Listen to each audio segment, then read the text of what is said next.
जय श्री हरि। दोस्तों, आज कार्तिक महात्म्य का 5वां अध्याय जो इस प्रकार है, उससे पहले जरा हरि नाम कीर्तन करें। श्रीमन नारायण नारायण हरि हरि, श्री भजमन नारायण नारायण हरि हरि, श्रीमन नारायण नारायण हरि हरि, भजमन नारायण नारायण हरि हरि। आगे की कथा इस प्रकार है। राजा पृथु बोले, हे नारद जी, आपने कार्तिक मास में स्नान का फल कहा, अब अन्य मासों में विधि पूर्वक स्नान करने की विधि, नियम और उद्यापन की विधि भी बतलाइए।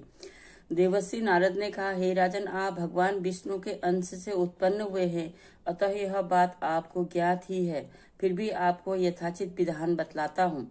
अश्विन माह में शुक्ल पक्ष की एकादशी से कार्तिक के व्रत करने चाहिए।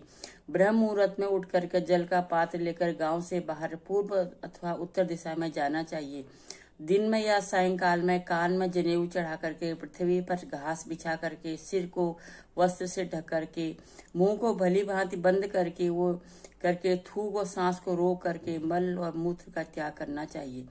तत्पश्चात मिट्टी व जल से भली भांति अपने गुप्तांगों को धोना चाहिए। उसके बाद जो मनुष्य मुख शुद्धि नहीं करता है, उसे किसी भी मंत्र का फल प्राप्त नहीं होता है। अथवा दांत और जीभ को पूर्ण रूप से शुद्ध करना चाहिए और निम्नलिखित मंत्र का उच्चारण करते हुए दातून तोड़नी चाहिए। हे वनस्पति, आप मुझे आयु, कीर्ति, तेज, प्रज्ञा, पशु संपत्ति, महाज्ञान, बुद्धि और विद्या प्रदान करें। इस प्रकार उच्चारण करके वृक्ष से 12 अंगुल की दातुन ले और दूध वाले वृक्षों से दातुन नहीं लेनी चाहिए। इसी प्रकार कपास, कांटेदार वृक्ष तथा जले हुए वृक्ष से भी दातुन नहीं लेना चाहिए, जिससे उत्तम गंध आती हो और जिनकी टहनी कोमल हो, ऐसे ही वृक्ष से दंत दावन ग्रहण करना चाहिए। प्रतिपदा, अमावस्या, नवमी, छठी, रविवार को चंद्र तथा सूर्य ग्रहण में दातुन नहीं करनी चाहिए। तत्पश्चात भली भांति स्नान करके फूल माला, चंदन और पान आदि पूजा की सामग्री लेकर के प्रसन्नचित्त और भक्तिपूर्ण शिवालय में जाकर के सभी देवी देवताओं को अर्घ्य, आचमनी आदि वस्तुओं से पृथक पृथक पूजा करके प्रार्थना एवं प्रणाम करना चाहिए। फिर भक्तों के स्वर में स्वर मिलाकर श्री हरि का कीर्तन करना चाहिए। श्रीमन नारायण नारायण हरि हरि, भजमन नारायण नारायण हरि हरि। मंदिर में जो गायक भगवान श्री हरि का कीर्तन करते आए हों, उनका माला, चंदन और तांबुल आदि से पूजन करना चाहिए, क्योंकि देवालयों में भगवान विष्णु को अपनी तपस्या, योग और दान द्वारा प्रसन्न करते थे। परंतु कलयुग में भगवत गुणगान को ही भगवान श्री हरि को प्रसन्न करने का एकमात्र साधन माना गया है।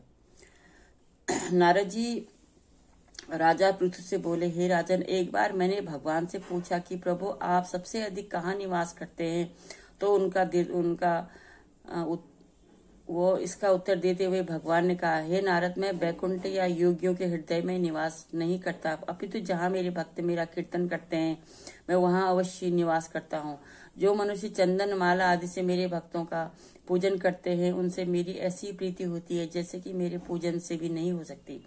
नारद जी ने कहा, शिरीष, धतूरा और गिरजा, चमेली, केसर, कंदार और कटहल के फूलों और चावलों से भगवान विष्णु की पूजा नहीं करनी चाहिए। अड़हल, कंद, गिरीश, चूही, मालती और केवड़ा के पुष्पों से भगवान शंकर की पूजा नहीं करनी चाहिए।